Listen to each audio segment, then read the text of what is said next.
Okay, there's two big stories. Marvel got rid of all their black. Check this out. This is from Black Superheroes subreddit. Marvel has a thing against its black heroes. It's actually big news, and a lot of the woke people are really pissed off. Marvel canceled Blade, canceled Wonder Man. Monica, who's also known as Photon, nowhere in Marvel. She's not in the Doomsday. Like, where is she? She's gone. She's like Black Miss Marvel, like Captain Marvel. Ironheart gone. Armor Wars canceled, and Sam Wilson as Captain America, the Black Captain America, also just sidelined and gone. And Spider-Man just cracked almost $1 billion. $1 billion. Mm-hmm. Yeah. So woke is broke, and Marvel knows it. Yeah, I think it's just like being realistic about like how identity works, right? Where we've had these conversations on the show of like, okay, when a Japanese person is thinking of an American, what are they thinking of? Like physically, but they're thinking of someone like Peter Parker. You know, whether you like it or not, no matter what color you are, that's just something you have to kind of reckon with. It's just a reality. So again, when Spider-Man is like marketing these movies and they're like, even though Queens, the average person from Queens looks nothing like Peter Parker anymore. When you're thinking of like a comic book kid from Queens, you think of the Ramones, etc. You think of Peter Parker. You can't be like uncanny with your presentation, right? Like, it has to be consistent. I half agree, but I don't think that's what's at play. I think the issue is DEI and woke stuff is a political philosophy that is incongruous with human nature. There's no message being preached in this movie. You go to the movie and you have a great... But it's not just that. You have a great time. Let me show you these movies. Blade, not a hero's journey. Blade's a great character, but as a standalone film, we did get the Blade trilogy back in the day. Those were good, and so I actually think they could have made Blade work. But Blade, not a hero's journey. Wonder Man killed it. Wonder Man was not a hero's journey. Monica, not a hero's journey. She was in WandaVision and got her powers by just randomly walking through Wanda's magic, I guess. Ironheart was not a hero's journey. Derivative of Iron Man. Armor Wars, not a hero's journey. As much as we love War Machine, it's derivative of Iron Man. Cap 4, this is Falcon. Yeah. Who just gets handed a title, not a hero's journey. Peter Parker Spider-Man is a hero's journey every time. Well, and what I'm trying to get at is like the reason why Peter Parker can be a hero's journey is because he's presented as like an everyman. He's presented as a very typical, ordinary person. And in the United States, even today, that is still just going to be like a dorky white kid. Like, that's just the reality of the situation. So again, you know, to no fault of anyone's own, if they were to deviate from that character when designing a hero's journey to be told to the majority of Americans for it to resonate with them, if they made them black or if they made them Hispanic or made them Asian, that would be an aspect to their character that would deviate from the everyman story. That would add another extra element to it, etc. So, like, again, it's the reason why it isn't political. Part of the way you get that done is by presenting him as an everyman. And like, again, for the vast majority of Americans, even people of different colors, they're going to see a normal white person as like an everyman. He's gone through legitimate loss in the last movie leading into this. And then it's a genuine, just good time watching this movie. I haven't had that much fun watching a movie in a theater in a long time. And I think in general, like, people resonate with Spider-Man now because he's not just like Iron Boy. You know, he's not Iron Man Jr.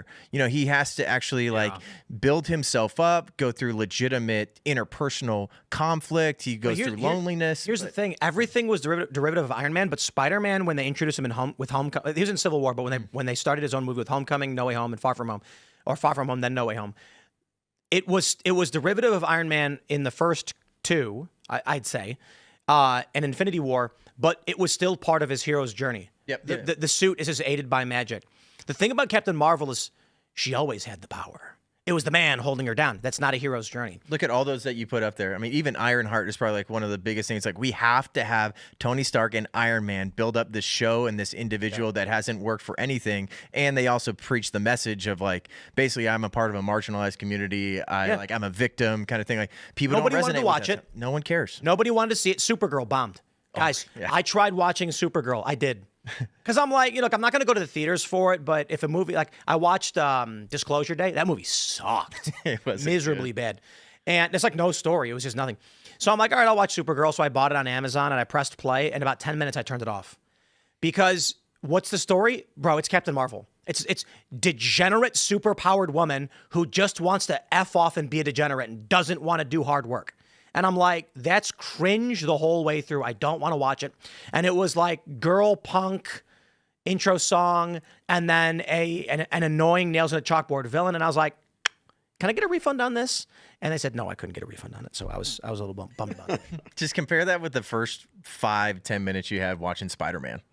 Like it was amazing. Anybody that's seen that movie, they're like, I'm in. Like I'm genuinely interested in what's going on. And here's the other thing too. So CNN, this article's old. It's from yesterday. Second highest. Actually, Spider-Man is now the highest global debut for any film.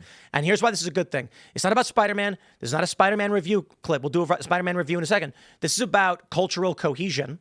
And it's about when these companies were like, maybe we should go with the white male action hero again. It worked. And they made $1 billion in 3 days. Guys, Phil, would you like to make $1 billion in 3 days? Yes. Cast a white man.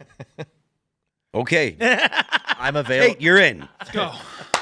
I've been waiting for I'll this. give you a People just love looking at white dudes fighting bad guys. I'll give you $100 million. Yeah, I'd do it for like $10. Well, no. Yeah. I would feel like I was taking. If I got Alarmingly $3 billion, I would feel like I was taking advantage of it. Dude, yeah, you just can't, like, this is the reality. You just can't put women in these roles because it's just like everyone sees right through it. Even the Foyds see right through it. Like, they just know instantly you can't be a hero like that if you're a lady. Hollywood can't sidekick. they can't put together a female centric role, whether they are actually the main character or the top 3, without preaching a message. They have to insert. They have no idea how to write without preaching some feminist nonsense. That's part of the truth. That's partly true. But like I would push back on Tate's point because like it's not just that they're women. It's the way they write them. Listen, stop. Let me finish. Everybody that watches Aliens, they love Ripley. Everybody that watched Terminator, they love, I forget what her name was. Sarah Connor. Like, the point is, but they got their asses handed to them through the whole movie. The thing is, there is no struggle for these women. They're not compelling because modern stories about women, they're just automatically boss babes. Listen. Here's the hero's journey should not be recategorized as the male hero's journey, because it's part of a male power fantasy. And what they've tried doing is they've tried figuring out what the female power fantasy is and then turning it into a superhero movie.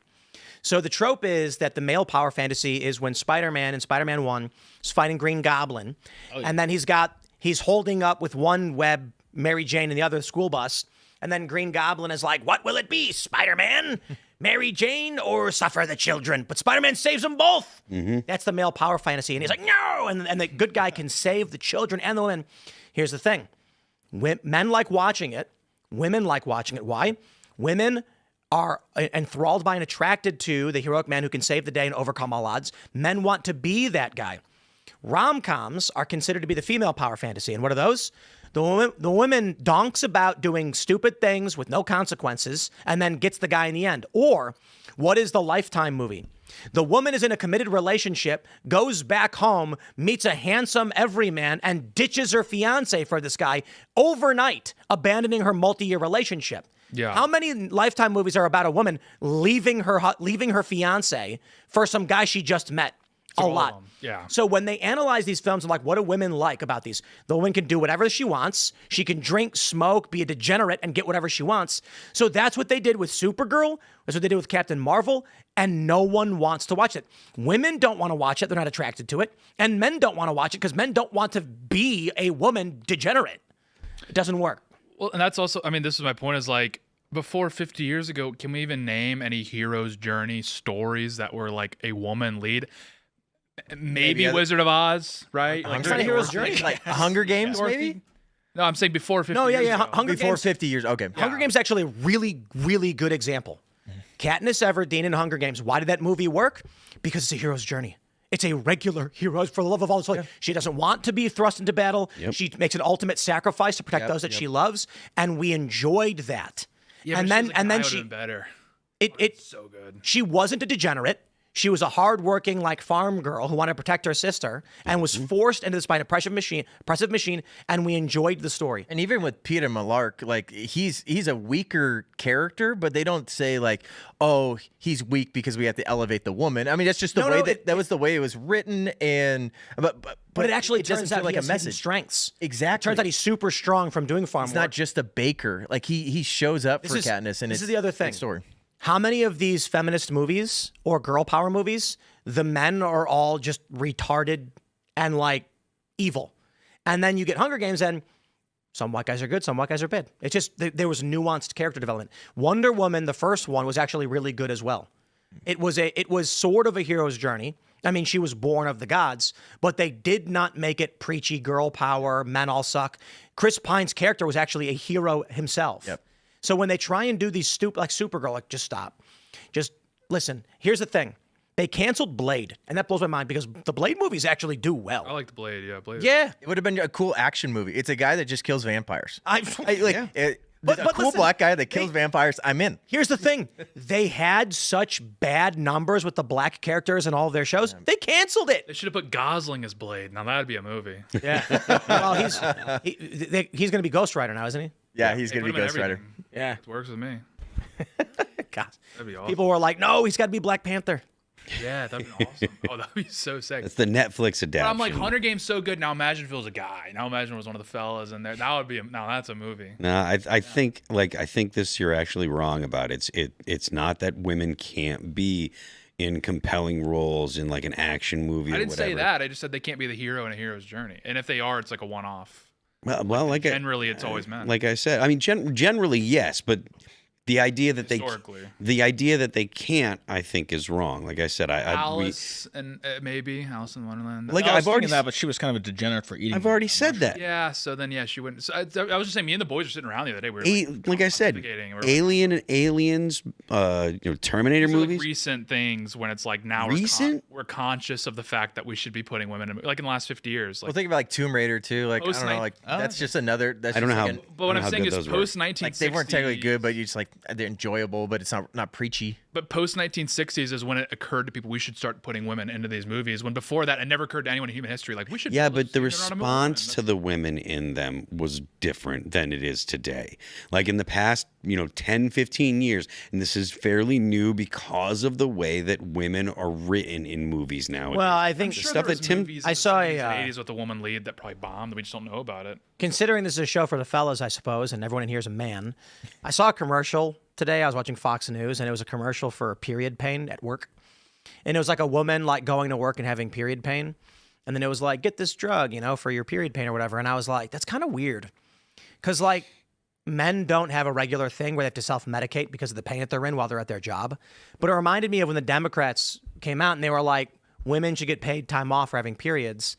And I'm like, back in the day, women just didn't have to go to work. So when they had period pain, they were just at home chilling in the bathtub. But now that we're in this, like I said, feminism-ized, I don't want to say feminized, but like a feminism-ified society, now there is a need for a pharmaceutical to help women while they're at work because they're in pain that they didn't have to do in the past. If women are given time off for their periods or they're given special treatment, then men should be given time off for dealing with women on their periods. Well, you'd have to because it has to be equal. Yes. So if they're like women get 3 days off for their periods, men can choose 3 days off throughout the month. Otherwise, it'd be inequality under the law. I'm going with the days that they're leading up to their period. And the ultimate result is this: we just fire everybody. Thursdays and make Fridays robots. for me most of the time. Yeah, and then Monday after a long weekend. Thanks for checking out this clip from Timcast IRL. Make sure to watch the show live Monday through Friday at 8 p.m. Subscribe to this channel, and we will see you all there.